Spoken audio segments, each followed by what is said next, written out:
Alright, so I've been using the iPhone 14 Pro every day for the past few weeks, and here are all of my thoughts and whether or not I think it's worth it to get one. Alright, so getting right into it, honestly, it feels almost the same as the 13 Pro. Nothing really is amazing, new, or blows me away besides the dynamic island kinda, which I guess I'll get into now. Overall, it's great. I think it's slightly overhyped because it isn't very useful right now. For now, it's only really useful for when you're like playing music or want to watch a timer or something. But that's really just because it hasn't like reached its full potential yet. And there will be more updates in the future as everyone gets used to the dynamic island, including the developers, and it will just make it much more useful. But for now, I mean, it's great. The animations are very smooth and fluid and almost perfect. I use it almost every time I'm playing music. It is really useful for those tasks, and I definitely prefer it over the notch. Not the name though. We also got the always on display mode this year, and honestly for me it's gotten kind of annoying. I catch myself just always wanting to look at my phone, and I've actually turned it off after using it for a few weeks. And this is just a phone feature that I've never understood from the beginning. And I guess I thought that I'd change my mind after personally using it or seeing how Apple implemented it into their devices. But no, I still question why we even need this. I mean, it makes total sense on the Apple Watch. I just don't get it on the phone at all. Plus, my battery life has actually been slightly better with it off as well. Now, speaking of battery, it's been kind of weird on the 14 Pro. The 13 Pro battery life blew me away, and when I first got it, I was finishing the day with at least 40% still left. But on the 14 Pro, even with the always on display off, I'm finishing the day at about 20%, which still lasts me the entire day by far, but it seems to be slightly worse than the 13 Pro in my case. Apple also didn't mention any improvements on the battery at all. They just said it has the same all-day battery life. So really, I don't know how to feel about the battery life on here. It definitely is good, but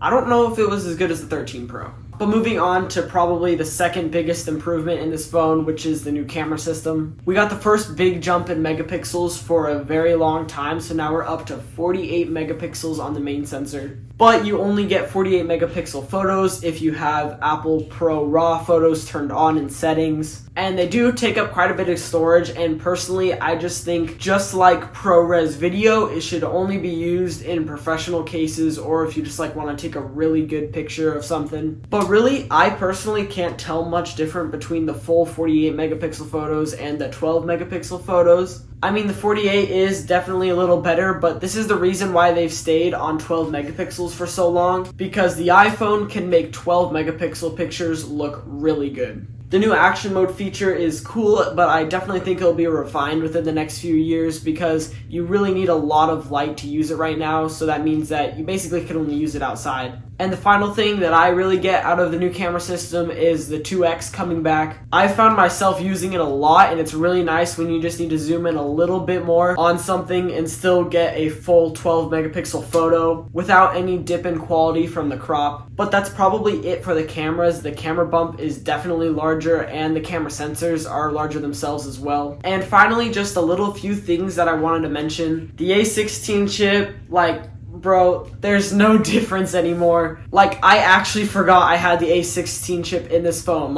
Everything runs smooth, it's all fine. I can't tell any difference between the A15. And also, everybody was worried about the switch to eSIM this year, but for me, I've had zero issues at all. I set it up in a few minutes when I got the phone, and I've had no problems whatsoever. I just find it slightly weird that Apple hasn't taken advantage of removing the SIM tray slot at all. It's not better waterproof, or they haven't filled its place with more internals or anything. It's just a gap in the phone now. And finally, I went with the space black colorway this year. The purple didn't really appeal to me, and the gold and silver we've had forever, and they're just so basic. And I have been waiting for a matte black iPhone for a long time. The graphite was just not it, and I still don't think I regret getting the black color. I love it so much. It's so just actually black. So overall, I feel like Apple is just introducing the potential for a lot more on the iPhone 14 Pro. We still have to wait for many things like the satellite connectivity and the dynamic island being utilized more. And my final conclusion for whether or not I think that you should get one, I mean, it's ultimately your decision, but I just think that if you have the money for it, or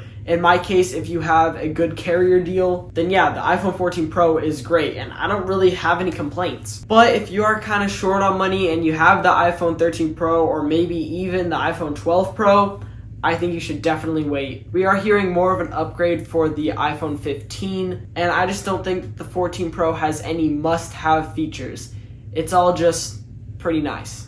Anyways, that's gonna wrap it up for today's video, guys. If you did enjoy it, please consider subscribing, and I'll see you all in the next video.